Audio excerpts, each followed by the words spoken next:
welcome to the first Auto Expo of this decade. This is big, and I've heard there are close to 15 new cars about to be unveiled here in the next couple of days. Some of them are global premieres. So let's go and have a look at them.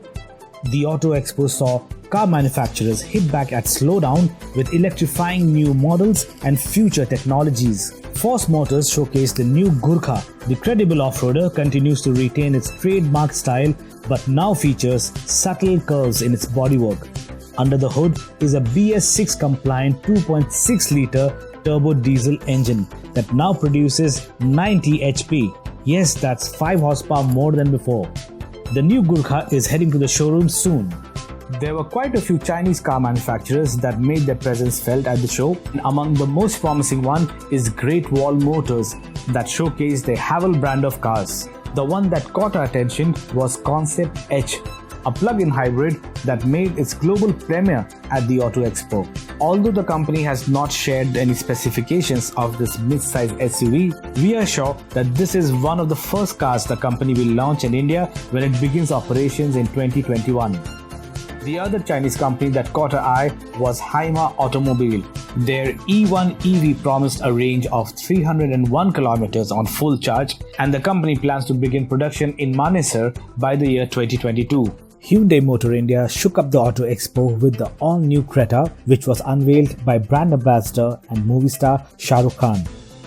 The new Creta takes the inspiration from larger Santa Fe and even the Palisade, and it truly looks unique with its cascading grille and the split LED headlamps.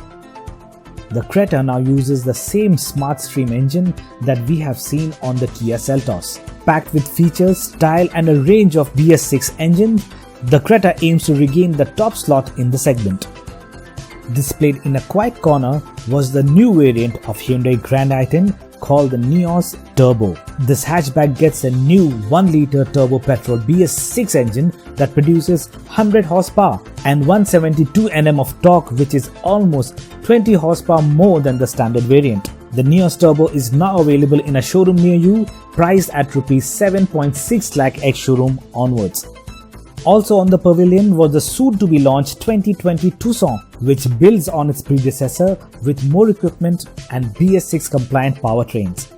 The new Tucson comes with all-wheel drive option with automatic traction cornering control. Hyundai also brought the i30N Fastback to evaluate the Indian customers' interest in their sporting brand. And this is not it, as there are a lot more interesting cars lined up ahead. See for instance Skoda's Made for India Vision IN concept. This mid-size SUV will take on the likes of Hyundai Creta and the Kia Seltos. The Vision in production model appears to be loosely based on the Kamiq SUV. And apart from the solid-looking exterior, the high-quality interior will be supplemented with latest connectivity solutions and modern layout, making this quite a desirable offering. The other interesting SUV was the Karoq, which is aimed at taking away sales from the Jeep Compass and the Hyundai Tucson. Skoda is in charge of the India 2.0 project and seems ready for this onslaught. Indian car major Tata Motors stole the show with the Sierra EV concept. This stunning concept indicates Tata's push towards green movement and is a homage to the original Sierra, which was introduced in 1991. Based on Tata's Alpha Arc platform, this is a fully automatic SUV which we hope to see in production soon. Next to it was the Tata Gravitas, a 7-seater SUV that uses the same base as the Harrier. Fitted with the same engine as the Harrier, the 2.0-litre turbo diesel engine makes 170 horsepower and 350 Nm of torque. We hope to see this 7-seater coming to a showroom near you really soon. The other showstopper at this pavilion was the Tata HBX concept. This is a nearly ready production mini SUV that will take on Maruti Suzuki Ignis and the Mahindra KUV 100. Its boxy design gets some futuristic touches like a massive grille with a skid plate underneath, split headlamps and stylish tail lamp. The production version could be powered by a 1.2-litre motor from the Tiago, which pumps out 86 horsepower and 113 Nm of twist. Tata Motors also showcased the electric version of the Altroz hatchback. The Altroz EV is expected to go on sale later this year, and retains the design of the standard hatchback with slight visual tweaks. We believe that the electric hatchback can get the 129 horsepower and 245 Nm electric motor currently doing duty on the Nexon EV. Volkswagen's SUV Onslaught also included the ID Cross concept. This electric SUV concept is fitted with Volkswagen's 4Motion 4-wheel drive powertrain. It has a claimed top speed of 180 km per hour from its 225 kW electric engine. And a single charge will give this car a range of 500 km, which is quite brilliant. The production version is set to be slated for a launch in 2020. Although slightly smaller in size, the T-Roc crossover aims to take the fight to the Tata Harrier and the Jeep Compass. With an expected price of about 18 lakh rupees, this Volkswagen SUV will be brought to India as a completely built import and hence will be offered only in limited numbers. India will only get the petrol variant, which is a 1.5-litre TSI turbo petrol engine with 150 horsepower and 250 Nm of torque, paired with a 7-speed DSG automatic as standard. And finally, the Volkswagen Tiguan Allspace.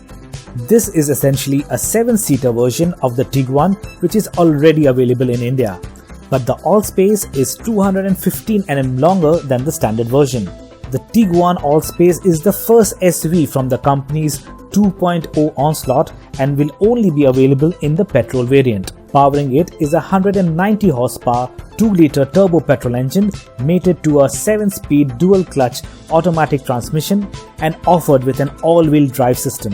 The 7-seater is expected to ask a premium over the 5-seater Tiguan and could ask a price above 30 lakh rupees. Mahindra & Mahindra were there too with the Funster concept.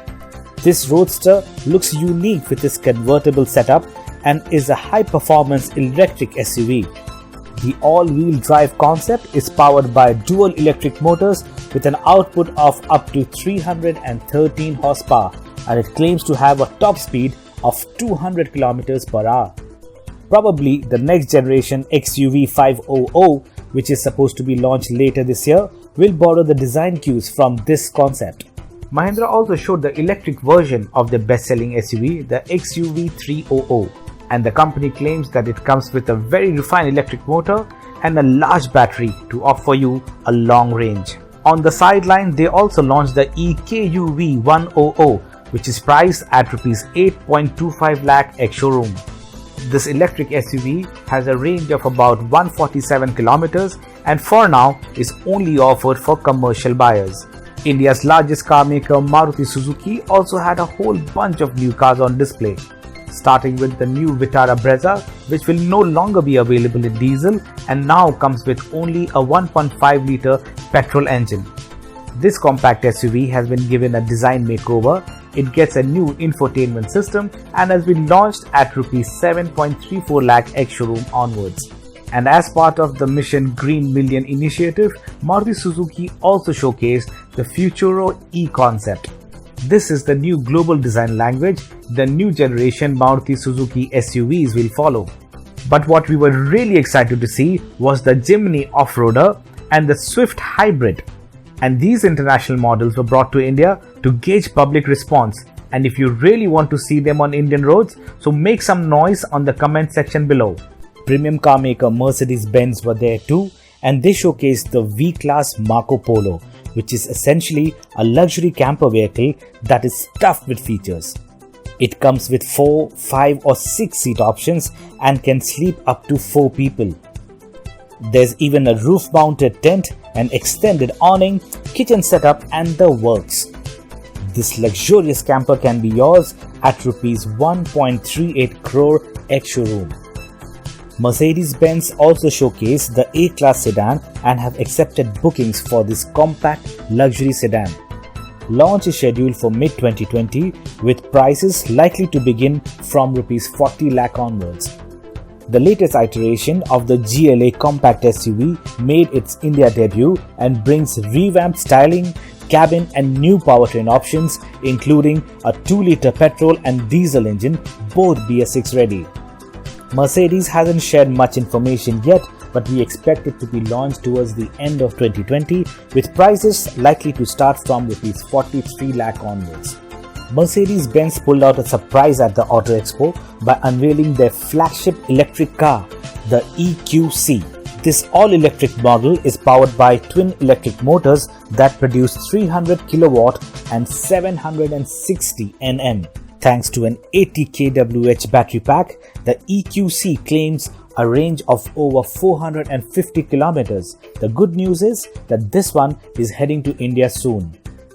The company also launched the Mercedes-AMG GT 63 S 4-door coupe.